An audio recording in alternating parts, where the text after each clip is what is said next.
All right, greetings, Algebra 2 students. Glad everybody found their way back to the Edmodo website to get their notes taken care of.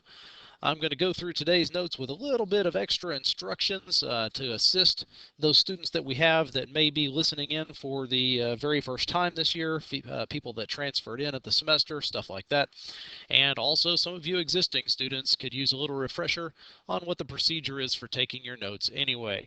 Okay, so today we are talking about polynomials. So you'll probably want to write that title onto your notes somewhere, probably in the left-hand column of your Cornell note format, polynomials. Our objective for the day and your objective is something that will always be written down. So skip a line underneath where you wrote polynomials and write objective in the left-hand column, and then write your objective. And our objective for this day will be that the student will learn basic structure and vocabulary of polynomials. Now, in order to keep the notes as short as possible, I do not spend a lot of time with just dead air on the microphone. So anytime you feel like you need more time to copy something down, just hit pause on your player. And then once you're caught up and ready to go, then you can hit play. And of course, if I go too fast on something, you can always rewind me and pick up what it was that you missed. Okay, so moving on. All right, now a little bit of commentary here. Many things qualify as a polynomial. You have heard this term forever and ever and ever. Okay, from a simple number to a complicated series of terms, these are all considered to be polynomials. Now, if you are wondering what on earth we are doing coming to a topic like polynomials, because when we left for the Christmas break, we were neck deep in a discussion of quadratics and parabolas. Okay, that is still going to be the case. We are still working on quadratics and parabolas, but we're getting ready to see a bunch of different formats, and it's going to force us to have to deal with polynomials more than we had before. Okay, so that's why we're kind of sidetracking a little bit here. Okay, and there's your basic definition. So over in the left-hand column, you need to put polynomial. That's a term. Remember, things that go in the left-hand column in Cornell notes, those are the important ideas, the main topics, the big ideas, stuff like that. And then in the right side of your paper, you fill in the supporting detail information. So on the left, polynomial, and then in the center and over to the right side of the page, you should write is simply a series of terms being added or subtracted. Okay. Now, also here's some supporting information as well, so you probably want to jot at least a few of these, if not all of them, down. Won't take you but just a moment. These are all polynomials. Okay. Now, some of these may be familiar to you, and when you hear the word polynomial, these may be the ideas that pop into your head. Some of these others may not be what you typically think of when you hear the word polynomial, but we'll talk about them all here more in just a moment. Okay, so -4, 1/2, 2x, -3x squared, 5x squared minus 6x plus 2. These are all prototypical examples of what we would consider to be a polynomial. Now, as you are probably also more aware, we have more specific names for the various types of polynomials, and those names arise from how many terms the polynomial already has, or how many terms the polynomial has. You're probably already familiar with these terms as well, but if not, here they are.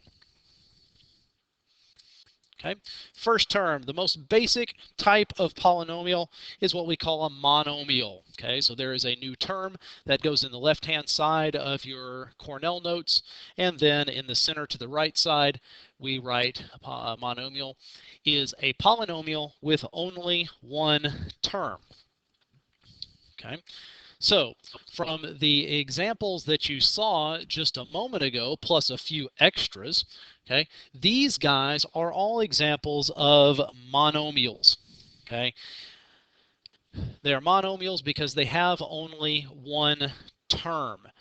Okay, and by saying it only has one term, what we're basically saying here is it doesn't have anything extra with it. Nothing is being added or subtracted to it. It is simply a series of values that are being multiplied together, but nothing added or subtracted.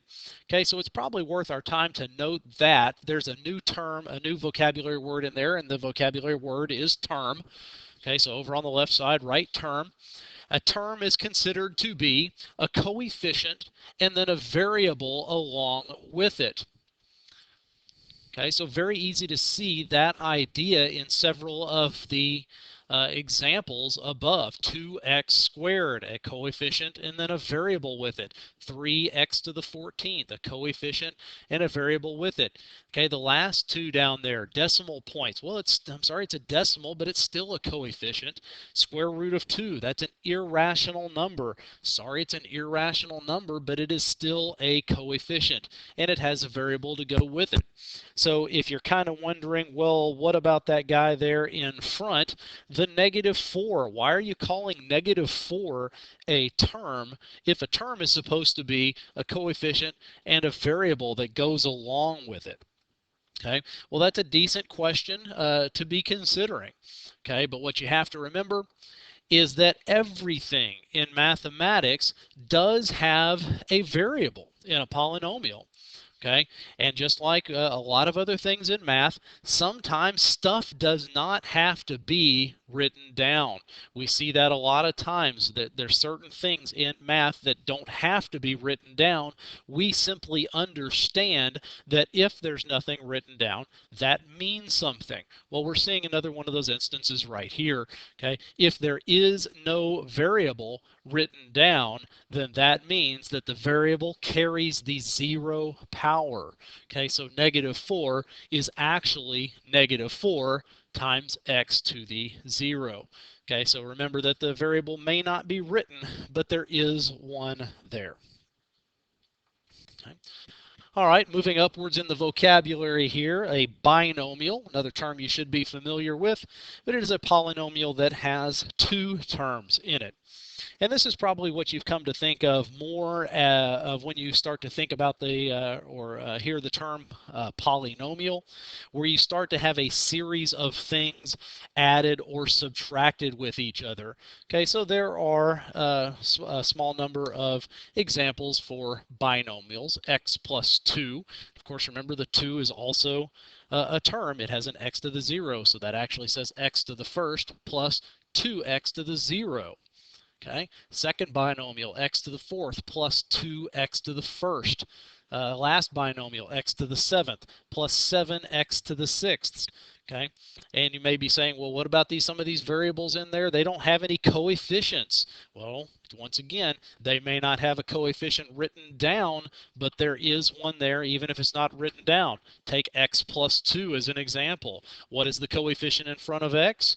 Well, there's no number written there, but what does that mean? That means the coefficient is a 1. 1x squared plus 2x to the 0. Moving on, okay, another term we're probably familiar with, okay, is a trinomial. A trinomial is a polynomial that has 3 terms in it. Okay. And again, these are probably the kind of things that pop into your head when you hear the term polynomial. But of course, all of the stuff we've seen today has been polynomials.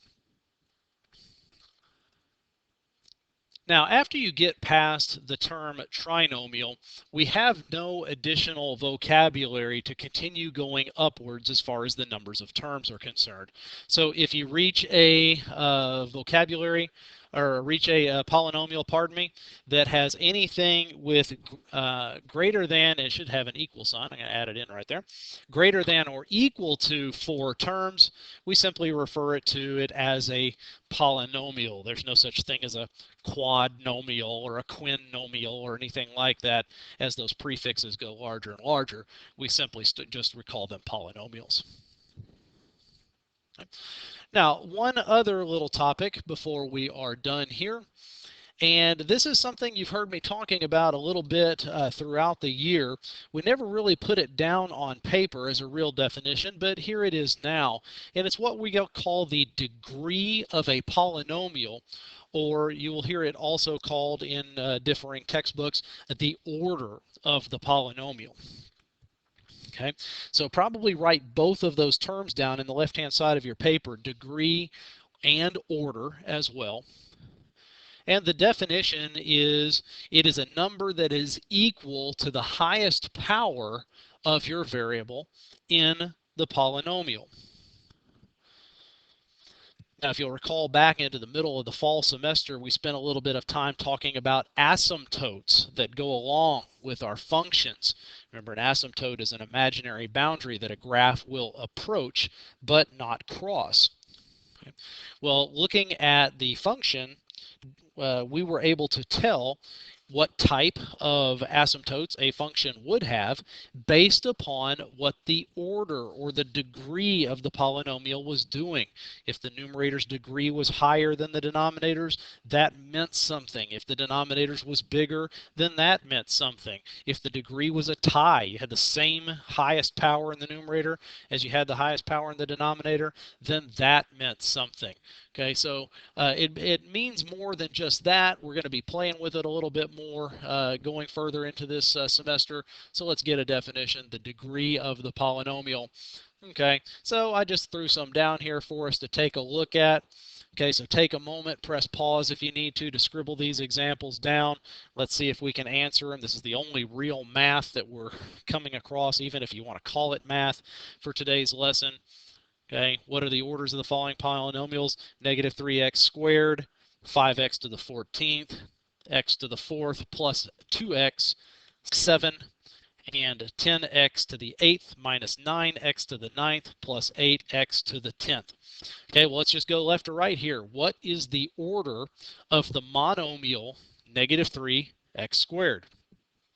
Well, remember, order means the highest power of the variable that's involved. Well, in all of these cases, x is the variable involved, so what's the highest power on this monomial? Obviously, it is a 2. Okay, how about the monomial 5x to the 14th? What is the order? Highest power, obviously, 14. How about the binomial x to the 4th plus 2x? Highest exponent would be, obviously, the 4, so the order would be 4. How about the monomial 7? What is the degree or the order of 7?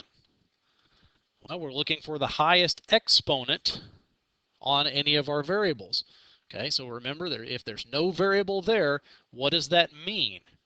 This is 7x to the 0. Okay, so the highest exponent that is available on that monomial is 0.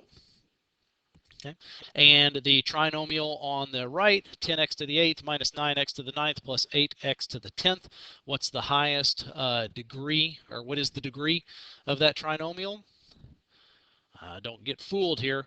The degree is 10. Okay, why is it 10? Well, that's the highest exponent is a 10. They're supposed to write their polynomials in what we call decreasing order, meaning that the variables, their exponents ought to get smaller and smaller and smaller as you read from left to right. But they don't have to do that. Okay, so the highest exponent is actually the trail term hanging on out there, the 8x to the 10th. Okay, so there it is. That's all we're looking at today is the vocabulary of polynomial, monomial, binomial, trinomial, and then the idea of the degree of a polynomial. Appreciate you finding time to tune into your notes. I'll see you in class.